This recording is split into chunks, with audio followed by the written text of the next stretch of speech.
Fotosyntech. Welcome to another episode of Meet the Grower. Now, guys, I am exceptionally happy to welcome KNF Garden to the show today. I follow him on Instagram. If you're not, you are missing out, guys. He's got an absolutely amazing set of plants, and he does some really cool practices. We're going to dig into all that stuff today. KNF Garden, welcome to the show, brother. Thank you for having me. Lovely show, by the way. Well, thank you very much. Thank you very much. And before we get into that, of course, shout out to Mars Hydro, big sponsor of the show. Appreciate them and everything they do for me. And if you guys like what I'm doing here, link down below to the Patreon. Throw a few dollars my way every month if you'd like. Really helps us out.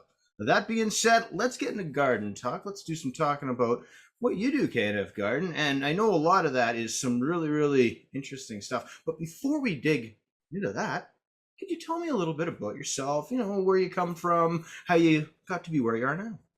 Yeah, definitely. I am born and raised Southern California. Lived 15 minutes from downtown LA my whole life. It's I call it the concrete jungle. Being where I'm at, it's definitely, I got to get crafty growing cannabis, and I've been growing cannabis since I'm 31 now, so I've been growing since I was 15. Yep. And yeah, it's been quite a journey. What would you like to know exactly? There's a lot, man. We shall dig in then. I mean, first off, how did you start? What was the catalyst to make you say I need to start growing this amazing plant? Well, one of the main catalysts, maybe even for a lot of people, is just the need for it and having the capacity to attain it more easily. And also, cannabis to me was the first lie that I came across where I was like, yeah, they're lying about this. Yeah, for sure. So after, once that had opened my mind, like, all right, cool, this is something totally different. Let me grow it, because I hear all this craziness out of it. You're trying to let me try to see if I can get the best, cleanest medicine. So I set out to try to grow. And I remember growing one plant. It was like in this little terra pot, and it was about like this big. It wasn't the best. It was good, but that sparked it. A lot of people like to say that cannabis is addicting. I would have to say it's not addicting.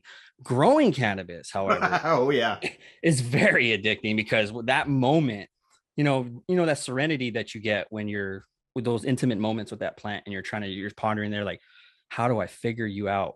Yeah. Oh yeah. Yeah. So that right there, it kind of spiritually awakened me. And it's a little fire that's been burning hotter and hotter every day since that day. That's cool, man. That's definitely cool. And I agree with what you say. It's when you start getting that plant going those first couple times, you start making that connection, understanding that what you're doing is more than just gardening. It really sets something off internally. Now, you do some really cool stuff with nutrients. I mean, you make all your own inputs and whatnot. A lot of this is natural farming stuff. And we were talking just a bit about this before the show, how you've taken and you've done sort of an elevated form of it. But can you tell me how you started with natural farming and what led up to the process where you are now?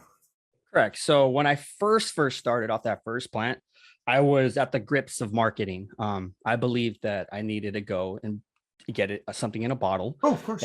So I used, synthetics, and right away out the gate, I've only used synthetics maybe a month into my first grow. And I felt like, I remember I had a bloom booster, and it was like 30, 50, or I forgot what it said. And I just felt wrong. It was like a white powder. And I'm like, there's something so foreign about this that it just does not, like, in my soul, it doesn't feel right.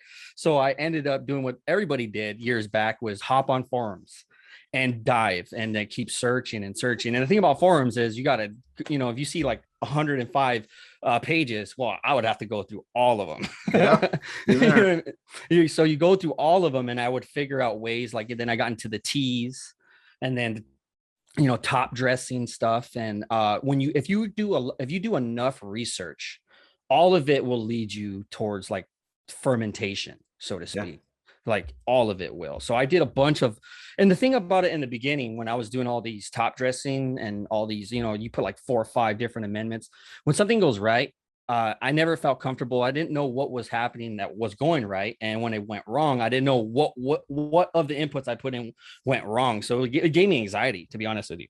Yeah, I can see that. Yeah, for sure. Yeah, it gave me a lot of anxiety. So, just searching through forums, finding different ways to cultivate. And the craziest thing when you cultivate like that one plant, you always have that feeling. You're like, man, I wish I had like 40 more of these. So as I got more plant count, I got more into organic growing. And then as I got more plants, it started getting a little bit more pricey. And as I started searching, I've been cultivating for 16 years, and 7 of those years have been with about 6 or 7 of those years have been with fermentation, and the rest have been like before that have been traditional. So I remember hearing KNF, and I was like, what the heck is that? Mm-hmm. Yeah. And it was a Korean natural farming, and it revolved around, see, the thing about me, what a lot of people like to get, kind of like sideswiped is it was the philosophy of it. It wasn't necessarily the KNF, Korean natural farming. It was the ability to see a nutrient value in something and then be able to make it water soluble. Yeah. And that like instantly click. Exactly. I'm like, wait a minute, this is where it's at. Because if I can make things that I desire, if I know something has this particular element that I want, and I now have this method or these methods that are proven to make water solubility out of these nutrients that are trapped in these cell walls,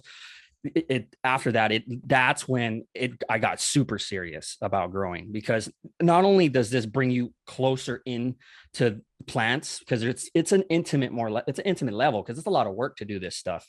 So, and after that, it was just the whole world opened up to me. It felt like and also a lot of anxiety went away, because I went away from amendments, and I felt that I could get away with water soluble inputs and have a lot more ease. And I felt like I could choose what direction I'm going in. And if something were to happen wrong or right, I kind of knew what it was that I was adding that was keeping me in the right direction. But along this whole time, I kept some fundamentals, some traditionals, like, if it isn't broke, don't fix it.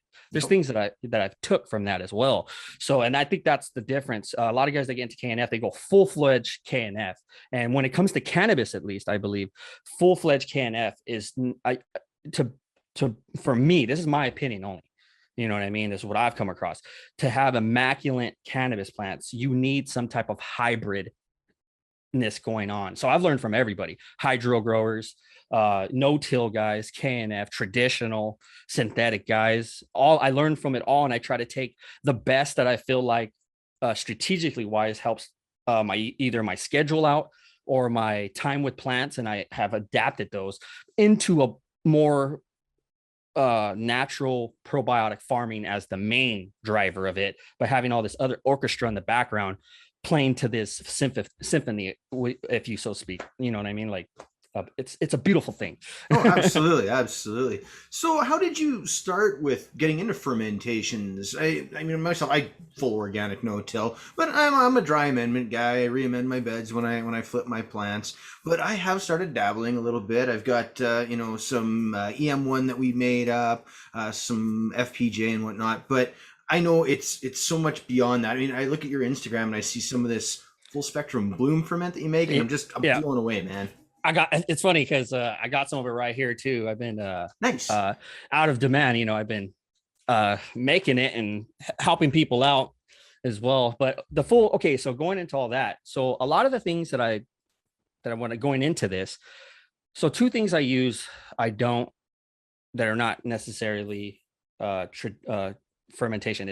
I like to use humates.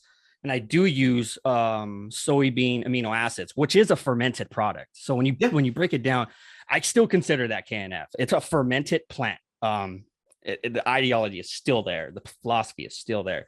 And then what I use, instead of doing the run of the board of other KNF, what they'll do is they'll normally get single plants, chop them up, add them with sugar, and then feed their plants. I feel like since cannabis is such a beast for nutrition, I like to combine a lot of. I've seen other people do it as well along the journey, and I was like, oh, that makes more sense. Yep. You know what I mean? So to have a buffet situation for the plant. So I started using ferments specific for cannabis instead of just, because a lot of these KNF traditional aspects for gardening, regular like food garden type situations, and a lot of food garden situations, it's very minimal nutritional wise what they need.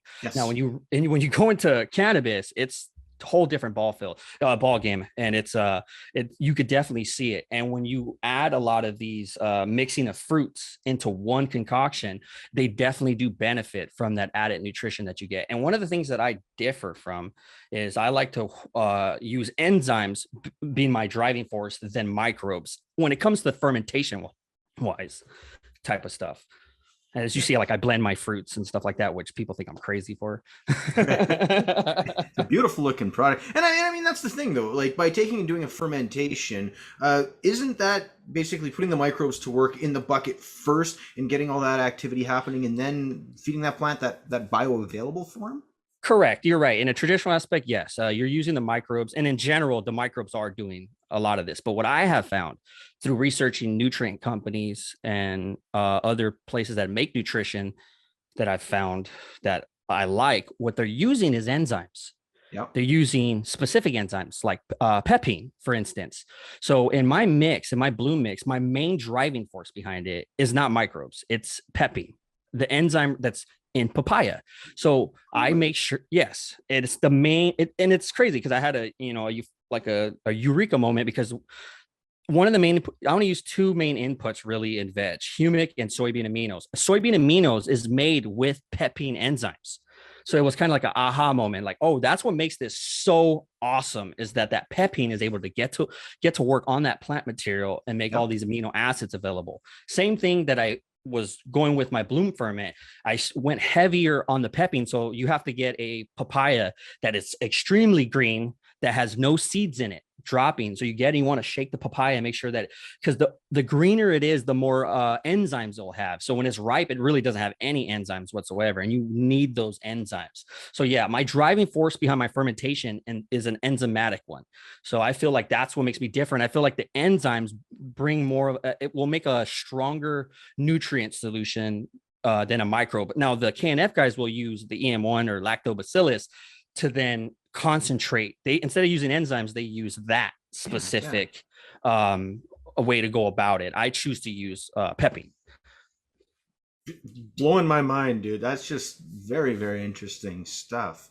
And of course, you offer a course on this, don't you? Correct. I do. I'm actually holding one tomorrow. I hold them every so often. What I do is I go in great detail how humates, aminos, and specific ferments added to your garden could make beautiful plants feeding plants. Pretty much, that's the whole gist of it. And I go, so pretty much it's a webinar. It's like a 3-4 hour webinar. It's a group setting. A lot of people usually join, but it is recorded, and I have a private forum that I have with over 500 plus individuals that all want everybody to succeed, with breakdown videos, so you can review the webinar again and break down videos of the ferment and chart breakdowns, and just a whole resource at your fingertips because when you were just getting into this and you were to hear the webinar, it's like an explosion of information. You're like, oh, wow.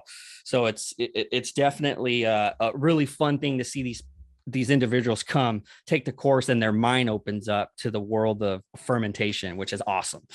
That's fantastic. And of course, they find you on Instagram to get at this. I'll put a link below to your profile there. Let's talk about your grow space a little bit now. Yes, definitely. How it's evolved over time. I mean, 16 years is a long time. Tell me where you started to how you ended up where you are now. So I started backyard growing. Okay.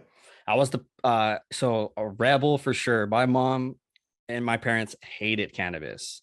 And it's funny that growing cannabis kind of opened their eyes to that it's just a plant. So I started with one plant. I used to hide it from my parents. I would leave it in the back when I went to school, and then when I got home, I'd make sure it's still there, and I'd bring it home in my room, and then I got to a point where I was just like, forget about it. I'm just gonna start. I just blew out the backyard, and I was just blowing out the backyard, and then eventually I got other people started seeing my interest, and they're like, hey, let's set up a spot here. I'm like, well, let's do it, and then it went from helping other people out, then getting to a point where I'm at right now. I did a lot of that. And, you know, you run into a lot of people along the way of growing cannabis. That's the cool thing about cannabis. You meet some pretty interesting individuals. Oh, totally, man, totally. And the community is just wonderful. Everybody wants to help each other and just, Yes. like you said before, succeed and have these great plants. But carry on.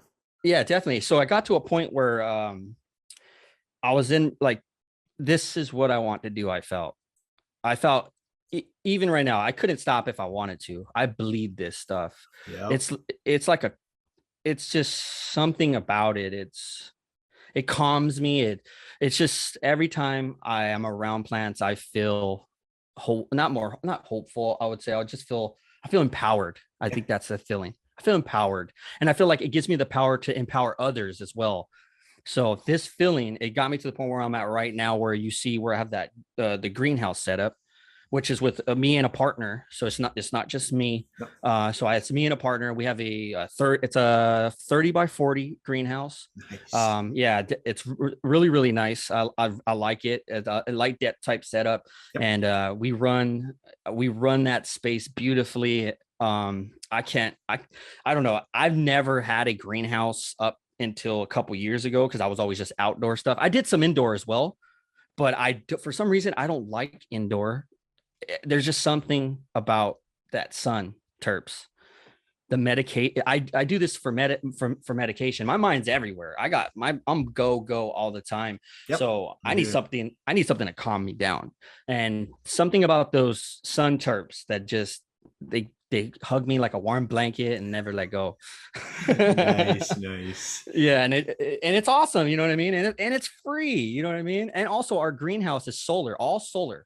100% solar, all powered, all the fans, all the supplementary lighting, it's all powered by the sun. So yeah, it's definitely a really nice space. We're going to expand to that. And then I'm also doing some projects out in Oklahoma as well. I got some stuff out that way. I kind of want to be a little bit of everywhere though. I want to, wherever my help is needed, you will find me. Hey, stop by Canada anytime. We're friendly people. Good beer. My dad is originally from Canada, so. Oh, nice. Whereabouts?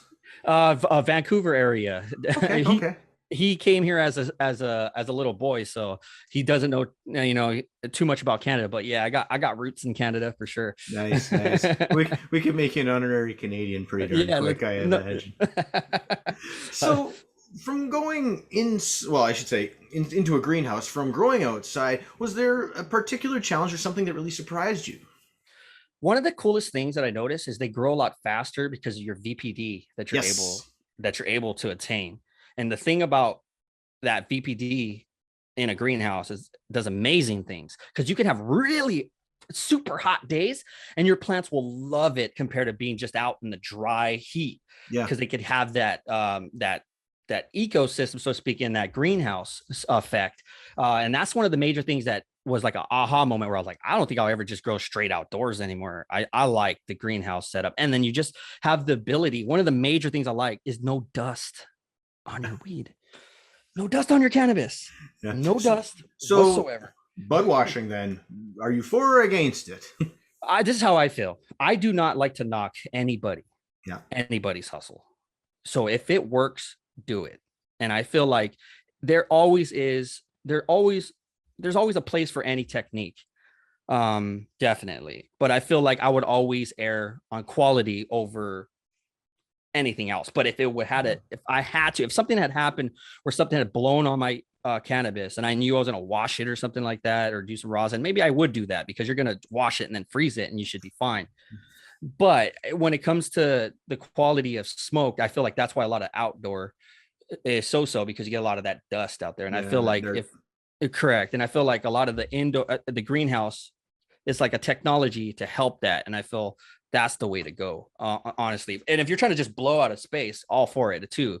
But I feel like, yeah, definitely greenhouse is the way to go. But I feel like there's always a place for any technique, and there's all of our situations are different.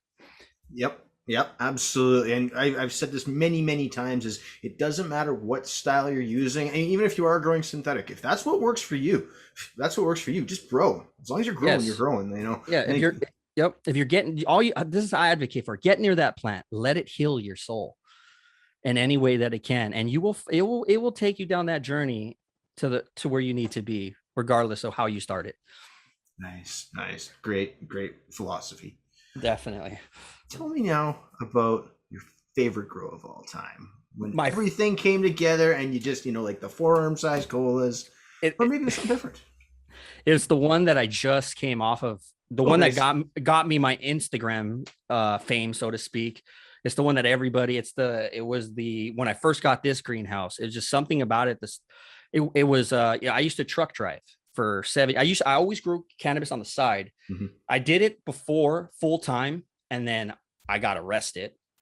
And then I got put on probation. I went to jail and put on probation. And then they gave me my lawyer. I got a really good lawyer, but he was an asshole. He's like, you got to cut your hair. I had long hair down to my ass.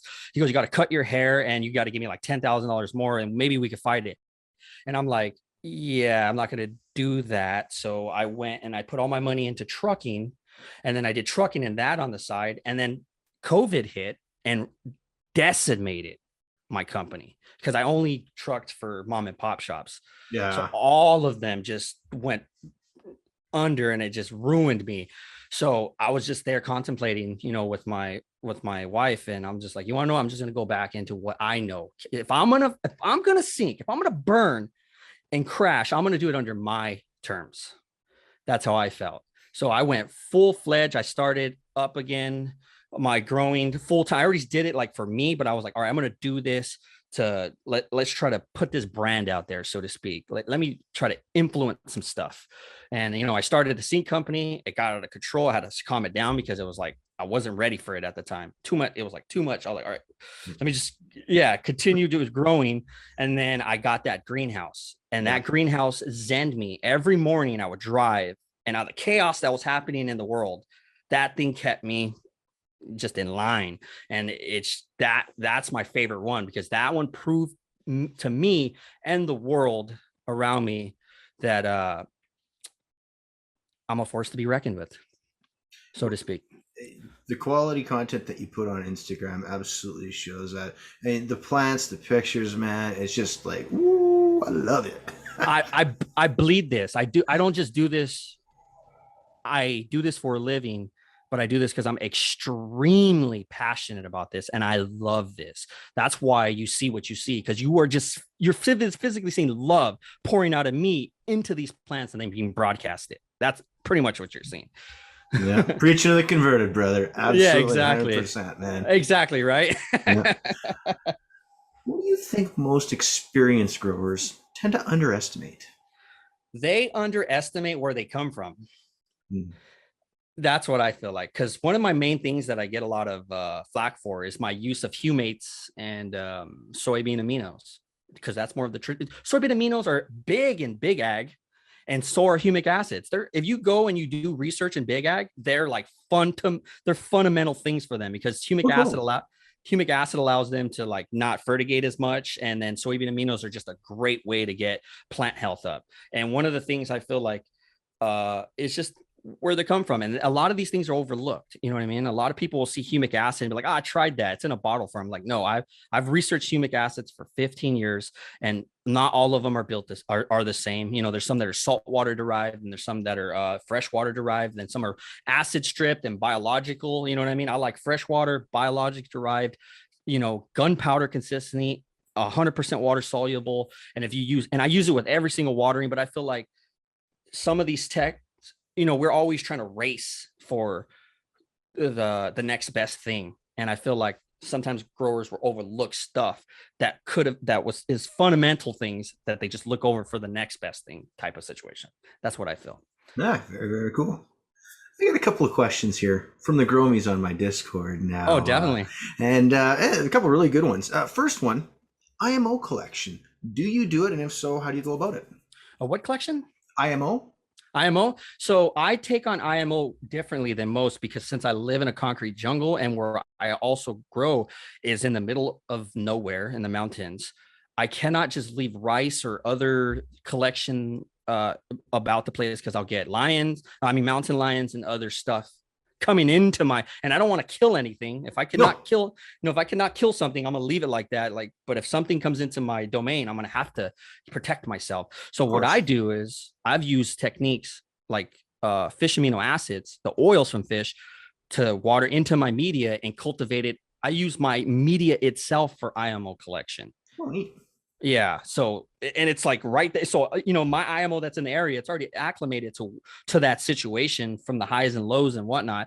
So I try to use fish oils and humic acids to help cultivate the natural surrounding IMO. And I do it otherwise too. One way that I've done it and I do it is I'll do it with cannabis leaf, where I will just stack cannabis leaf in sugar, brown sugar, lightly, don't pack it in or anything like that, or rustle it up, and then cover it. And 2 weeks later, it'll be completely devoured in IMO. It'll be a brick. You can pull it out. It'll look like like one of those blocks for mushrooms.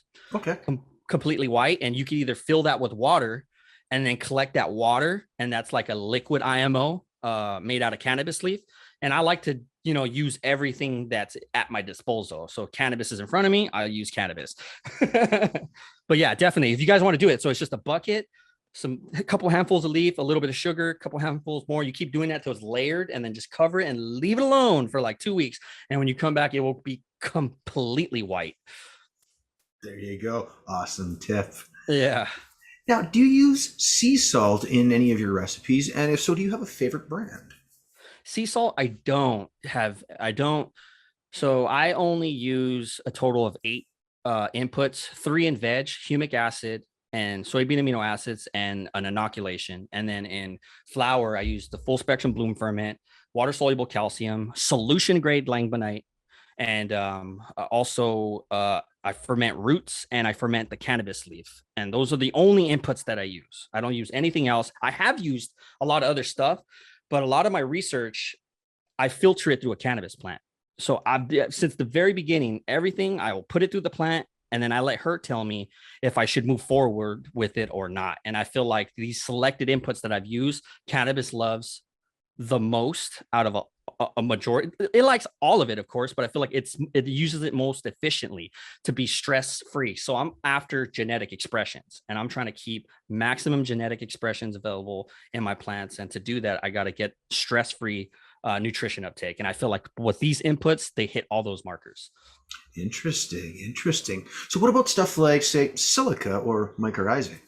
So silica is in humic acid, has silica in it. It has a lot of people think because I use humic acid and soybean only that I negate the fact of all this other inputs. No, it's not that. It's that I've done tremendous amounts of research, and I know that humic acid has like a plethora of stuff, 70 trace minerals in it.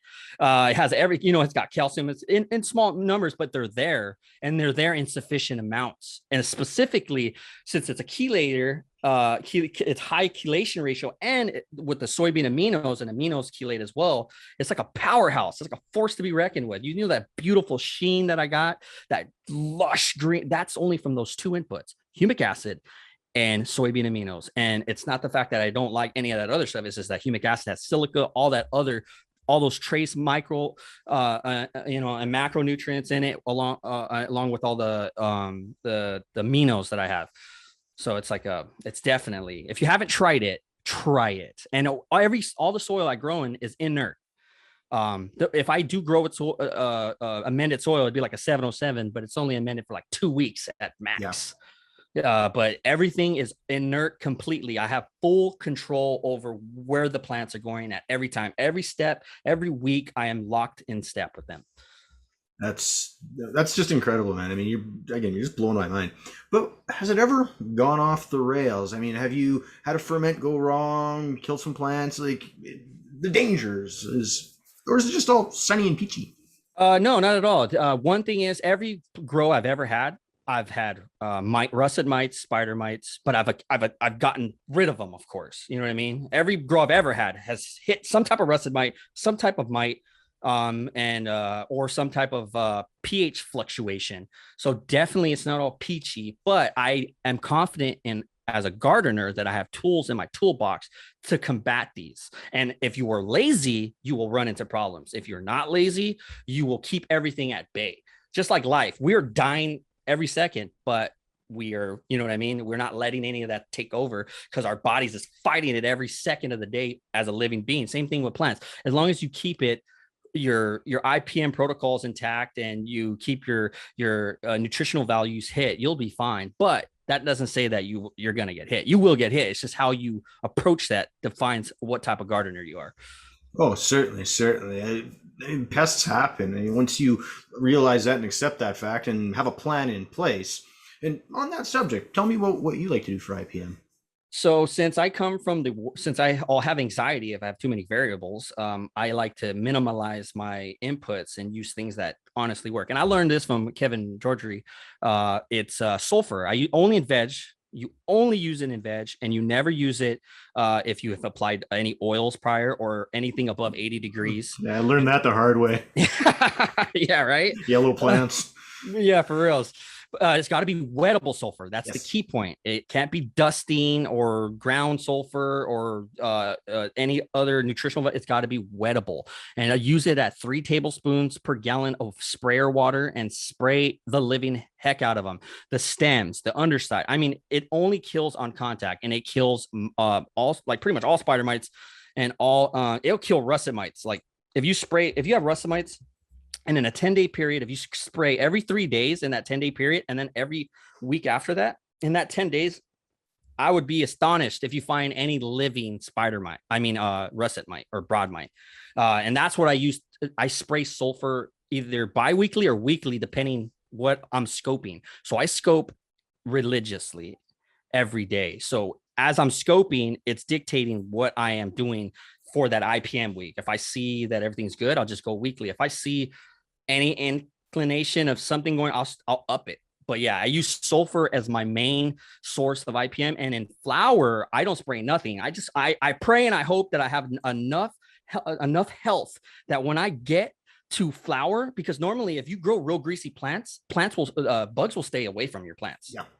They will absolutely can't handle it. They'll just get stuck. Like I'll find ants stuck in my buds, or like other things that like one time I was getting thrips, and they were coming from the bottom up, and as soon as it started greasing out, they went away. It was just like they couldn't be around anymore. They couldn't move physically. But yes, I use sulfur for veg. That's like if you're not using sulfur, that will eliminate almost all your pests except for aphids. Aphids are the only thing that sulfur does not work with, and you would need some other I would either do like ladybugs or lacewigs or something like that to combat them. They're the only ones. Or you could also do I heard that Q stuff from J Plant Speaker. I heard there's a kill rate on that for aphids. Yeah. That's Jeremy's selling that over at Build a Soil, isn't he? Correct. I heard that stuff. I would attack it with something like that. You know what I mean? If I was going to do like, that's real safe. You know what I mean? But other than that, it will kill everything else. But in flower, you're very, very limited to either predator mites or enzymatic sprays, if anything. So yeah, that's the way I would go about it. But I try not to spray nothing. If it's going to get bug infested, I'll just get rid of it. But luckily I don't run into that problem because I have really, really healthy plants going into flower. Yeah, and aside from prevention, I mean that's the best thing you can do is have a healthy plant. Like this summer, I had some not so healthy kale that I just tossed out in the backyard as a sacrifice for environmental tax, as it were. And I didn't have any problems with caterpillars or anything like that anywhere else in the garden because they all went after the sick plants. Yep. Set up a target. For reals, yeah. You touched on this earlier when you talked about how your parents started changing their mind after you started growing. What more do you think we can do to reduce that stigma around cannabis? I would say they have to. One of the main things that helped my parents out, they came from that whole era of dogma of reefer madness and that propaganda. One of the main things that helped her was actually physically seeing it, what it was. I remember one day I was like in my room and she came in all mad and she seen my plant, and I was like pretending to be asleep, like with my eye. And I remember seeing her going up to it, and she sniffed it, and then she knew I was not asleep because she goes, "So what do you smoke?" Like, do you smoke the leaf? And I'm like, "No, Mom. It's like an apple tree. Would you smoke the leaves of an apple tree? I mean, eat the leaves of an apple tree? No, you would eat the apple. There's a fruit. So you would smoke the fruit of the plant, not the leaf."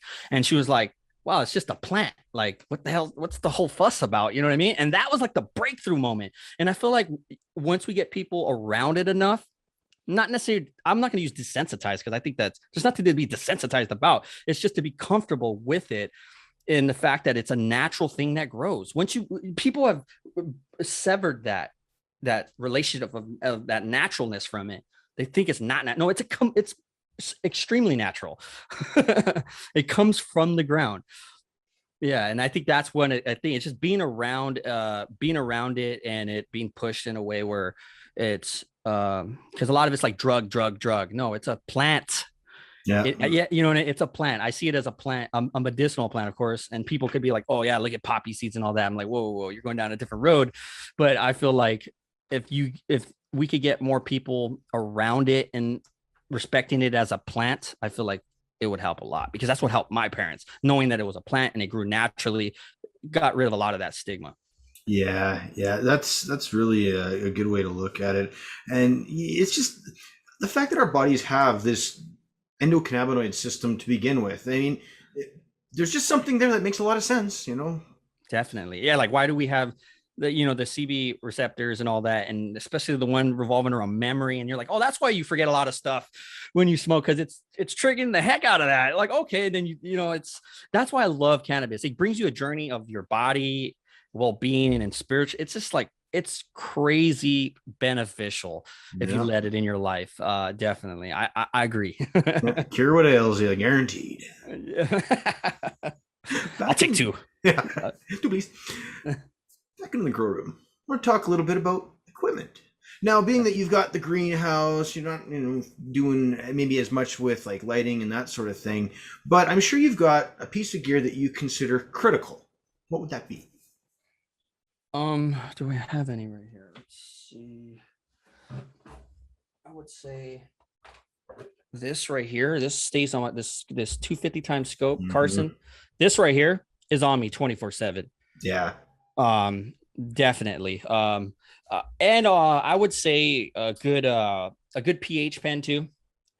So this one's these two right here just will help navigate. And when it comes to being in the garden wise, space wise, yeah, you're right. Like, I'm outdoors, but I'm definitely trying to do more tent. I'm going to be doing a video series. I'm going to be dropping a video series. I'm going to do some tent stuff. And so I want to get into LED type stuff, but I'm totally like, I have no idea to navigate that. Seems like a world in itself. But yeah, I like a good scope and a good pH pen. And I hardly ever use this, but I use this for my ferments a lot. Yep. But I ever use it for, unless I'm running into issue, just keeps, just to make sure I'm not going crazy. And my water, I use city water. So I use straight city water. So, but I usually use that for ferments, but I would say good scope is one of the main things, because that has helped me out tremendously. Yeah, well, it helps you stay on top of your game. And if there's something wrong, you're going to be a lot closer to finding out about it. But Correct. What about something that's let you down? Have you had a piece of gear fail you and ultimately maybe ruin part of the grow or something else? Oh, definitely. Almost recently too. I had first we had a fan way back. Fan issues are big. Oh yeah. My outtake fan that takes exchanges fresh air, that failed on us one time, and it was brutal. It talk about being like, feeling like you're totally powerless. You know what I mean? It's like, wow, it's a crazy feeling. And also we had some solar issues just recently. What happened was we upgraded them, but the way that they were upgraded wasn't correct, and the power was cutting off in the middle of the night, and nobody was there to find out. Ooh. Yeah, so we ran into a really big issue. So, and that's the thing with the solar thing. It's cool, like, it's fun, but it does take some know-how to make sure that you're doing it correct. But yeah, the fan issues and solar issues we've ran into, and yeah, those two are detrimental, because lighting and airflow, it's like those are the two things that I feel like, yeah, that I try to make sure that I keep well greased, so to speak. Yeah, for sure. And I've done videos recently on fans and whatnot. And I mean, it's such a critical part of the grow. And because it's really one of the biggest moving mechanical things, always have a couple of backups if you can. No, definitely. We got two now, and we have service guy like on speed dial now. Yeah, for sure. Now, what about automation and watering, all that kind of thing? I mean, you've got a pretty big greenhouse. Do you have any automation stuff in place or So monitoring right even? so right now I do want to get into automation, but as of right now, I've never done anything automation. And I feel like it's important for a new grower, not maybe not to automate, because I feel like it's like electric and acoustic analogy. If you're on an electric guitar learning, it's awesome, but I feel like you should learn on acoustic because Yeah. you learn some of these nuances. And I feel like that's what hand watering does. You're upfront and personal with everything. And I feel like I still do to this day. I will pretty much hand water or hose in water, what have you. But I am looking into getting more automated. The only thing is, I feel like that's a lot of grow techniques are trying to disconnect the person from the plant, I feel. And I take the opposite. I don't care if it's extra work. I'm a gardener. No, being a gardener is not for the lazy No. at all. And I feel like this extra step that I'm taking, yeah, some people may see it. Yeah, if I had a big, huge area, yeah, I wouldn't hand water for sure. But in where I have my capabilities, I'm still at the cusp of where I could automate and I could not. I feel like it's such a great tool that I am so personal with my plants that it helps me navigate them, and it's made me a better person in knowing cannabis for that. And it's allowed me to be able to get to the point where I feel like I could every Saturday put a webinar, because out of 15 years, I've hand watered every single plant I've ever had. I've been in tune with every single plant I ever had. And most people are either not that case or they're not too. One of the main things that I find with people is they don't understand the plant. And I feel like, yeah, definitely I do want to get into that, but I wouldn't know how, because I do a lot of ferments. So a lot of these ferments, you know, a lot of them can go through lines, but you have to pay extra attention to these things. And I feel like that throws a little wrench into the automation side of things, because a lot of the nutrients that I make are handmade, and I would have to go through an extra process in itself just to make sure that I could run some automation through to make it all gravy, so to speak. Yeah, yeah, no, and that makes complete sense. I run the Blue Mat system, but it's akin to the way that I'm doing things. I don't put anything in the water really. If I do have to do some sort of a top water, I've got a chapin that I'll do some watering in with. But have you been looking at any systems that are set up to handle nutrients in lines? um, so I consider myself a dry farmer. Okay. So, for instance, my 100-gallon pots, I will feed them in veg. This is for veg, because in flower, whatever your water wise, you got to double it. So in veg, I will feed a 100-gallon pot, 8 gallons of water, and I'll come back in 8, 9 days. And it's better than when I left it. And I will, in that pot as well, I will be able to pull it. A 100-gallon pot, that's a big plant that's been growing for like 5 to 6 months. I could pull the edges and I won't have any roots at the edge of that pot. Because it's I've learned this from hydro guys, because I Mhm. remember going into hydro rooms and they have this little cube, no roots at the bottom whatsoever on the table, and I'm like, how? And they got this big old plant, it's huge, and they got this Yeah. cube, and I'm like, how are you doing that? And they're like, well, we only give them what they need. You know what I mean? Like periodically, they do that they have that system set up. Yeah, and yeah. that and I took that technique and I took it to soil.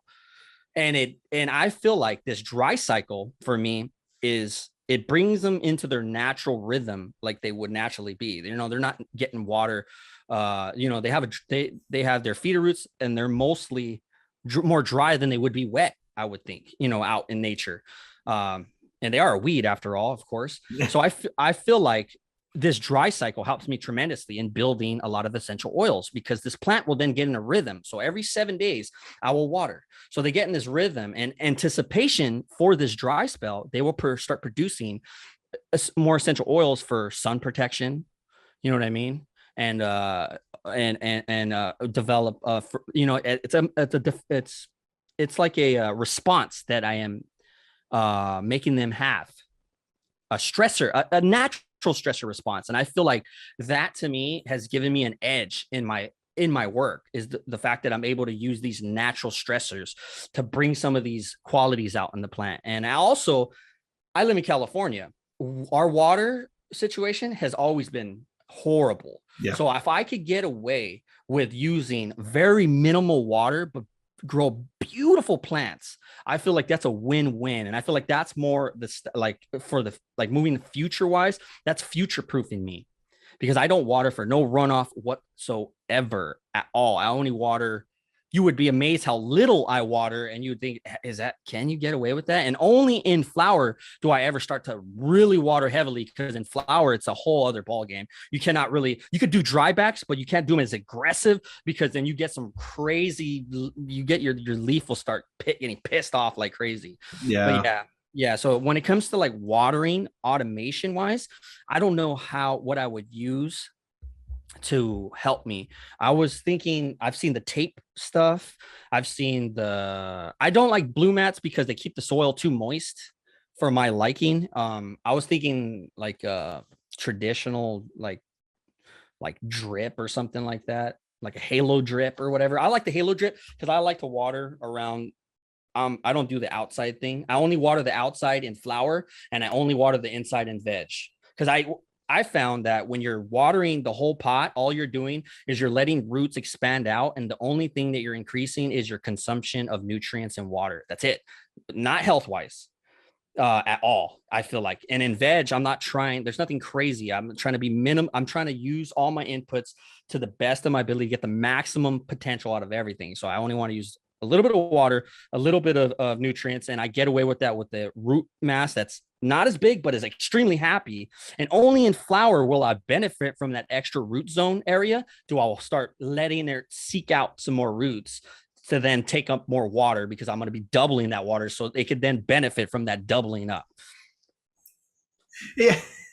I'm just laughing because it's like all the stuff that I think I know about this, you're just taking your throat away. It's like, dude, it's like crazy. Yeah.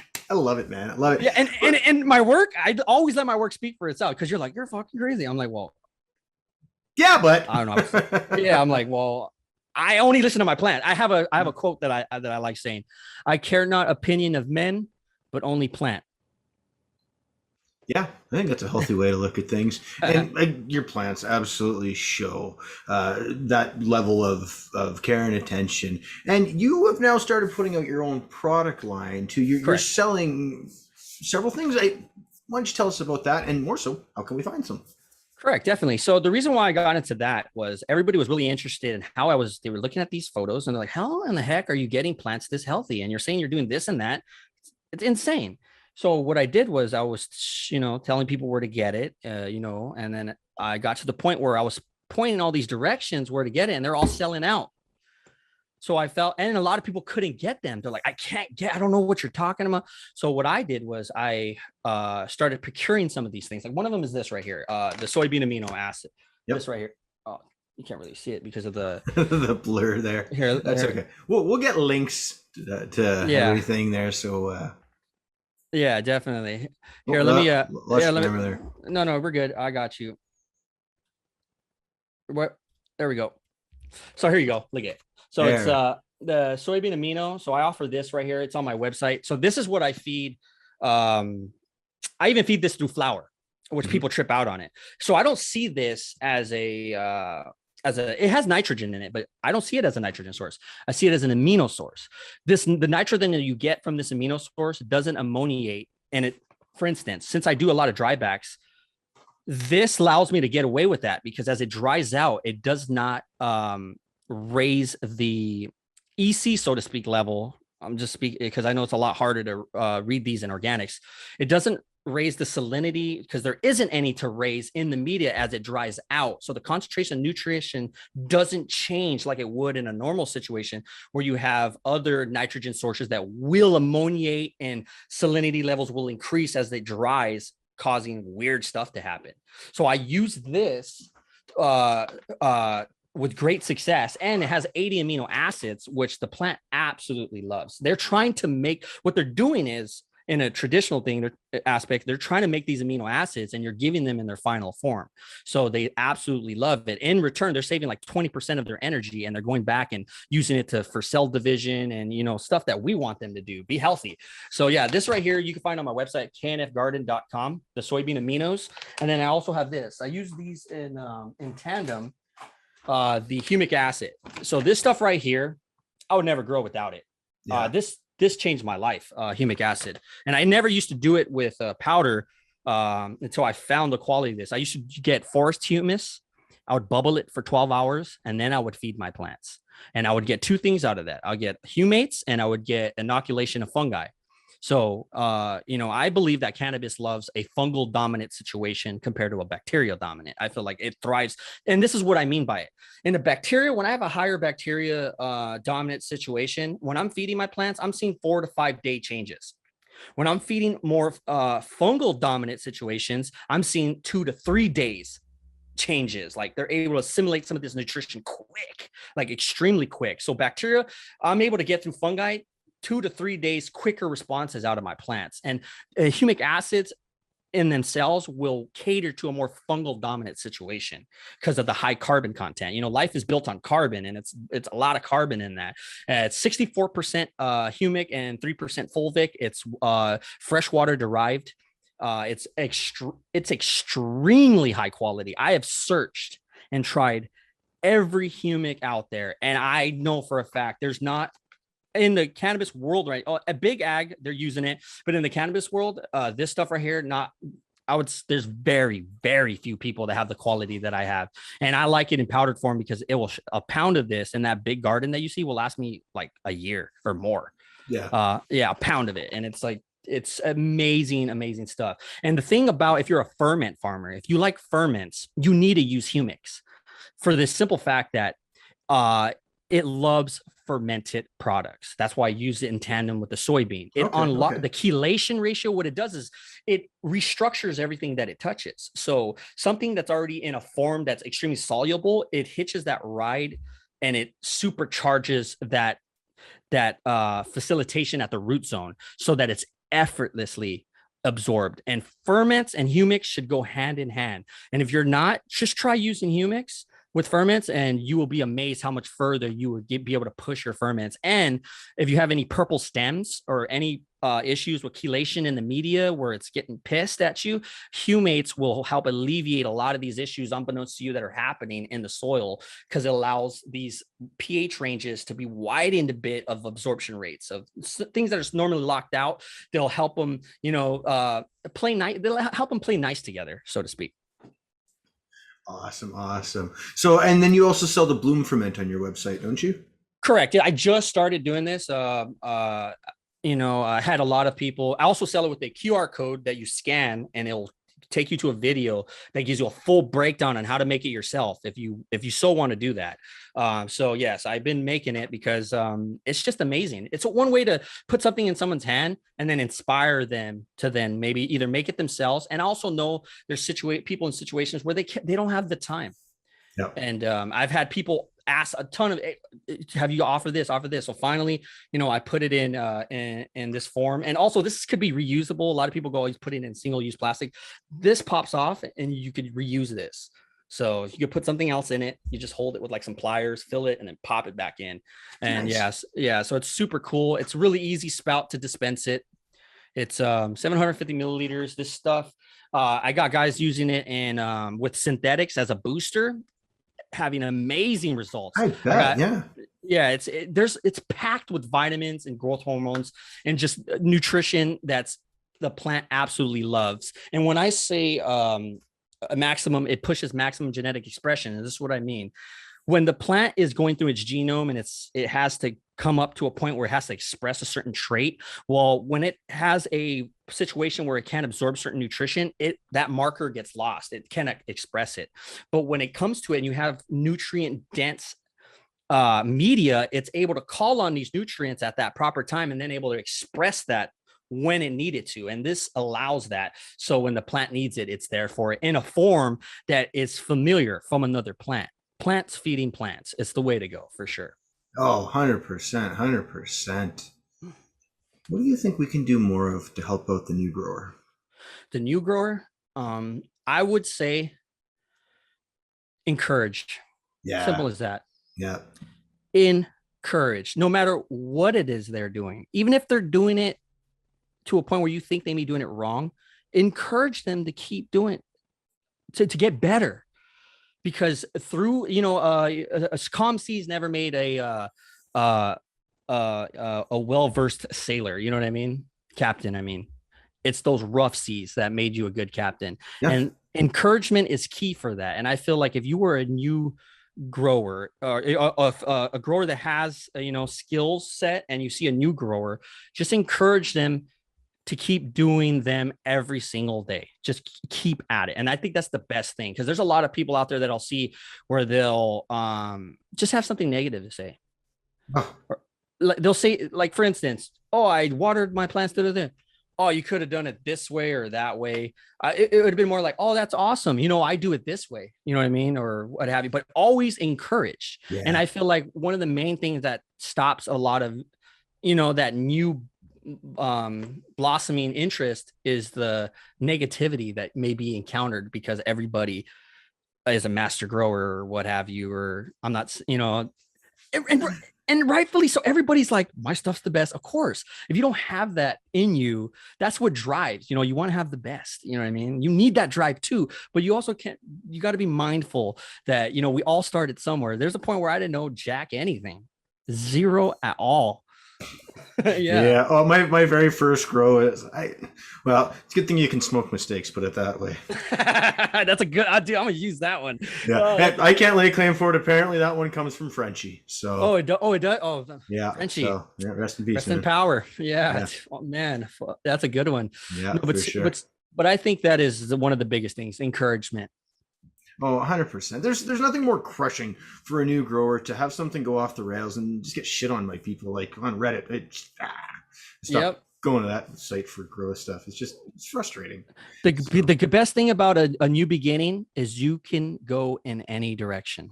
Absolutely. Don't be afraid to screw up. I mean, it's going to teach you something. You're still very likely going to get a plant in the end, and the knowledge that you learn from that mistake is just going to make that next run better. Exactly. I'd rather make mistakes than be the guy that always went good. And then when it really counted, or you needed not to make a mistake, and that mistake comes and you have no skill set to then handle that failure coming, that's horrible.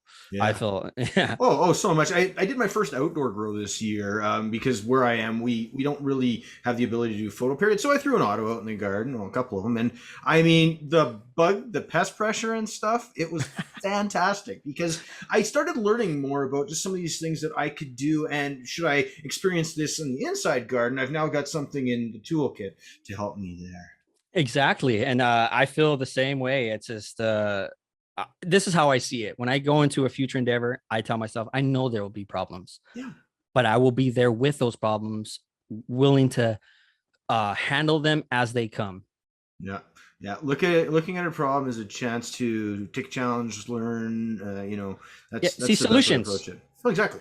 See solutions. Don't see. It's always about your mindset. It's a problem if you see it as a problem. You see it as a solution, and be comfortable being uncomfortable. That's you know what I mean? So in that uncomfortability, that when you're in that point where you just feel like, oh my God, I'm like stretched out. This is like, well, guess what? You are growing in that moment. It only happens in those uncomfortability moments where that's where growth happens. And you should have pride in that, feeling like, wow, I feel uncomfortable. But wait a minute. Here's a chance for me to now comb over this and figure out how I either make this happen again or never make this happen again. Sounds like we got a critic upstairs there. Well, that being said, KNF, man, it has been a absolutely mind-blowing chat with you today, brother. We touched on a little bit, so you got the Instagram, you got the website, and the links will go down below. Anywhere else we can find you? Yes, I just started a YouTube channel, nice. A Garden's Life for me, where I'm gonna do my series on. Well, apparently, I can't show plants, but I still will. It's gonna be more. It's not necessarily it'll be private, but it'll be available, I guess, for the know or whatever, what have you. I just made a app for my forum. So I mean my Discord, I'm sorry, I just made it public. So if you guys want to join me in my Discord for banter, reach out and I'll send you guys the link. And I also got my forum, but that's for any participants playing that take the class. So because I do hold a class every so often, definitely you could find me there. But Instagram is where you could find pretty much everything. Awesome. Well, I've got one more question for you, but again, just a huge thanks for stopping by this show today. And that last question is the one I like to ask everybody. What's the next big thing for cannabis? Autoflowers. Yeah. Monster growing right here. That Autoflowers. Pay attention to that. And people don't, I'm going to say this, a lot of people, this is how I see it. It's like when you have a video game that you have a hardcore base and then they cater to the normies and you're pissed. It's like this. As soon as more people look in this direction, the normies are going to take over, in a sense, a lot of the market share, and they're going to go to autoflowers. So that's going to be the next big push. Because when you hear, oh, I got to have this light schedule, this or that, or this, it's an autoflower. You don't need much of anything, no light scheduling of this or that, and minimal nutrients. Yeah, I'll take that. Oh, 100%. I've been playing with autos in earth boxes recently. And I mean, talk about the perfect marriage of two things, especially for the new grower, because it really Correct. takes away the tough thing, and that's learning how to water.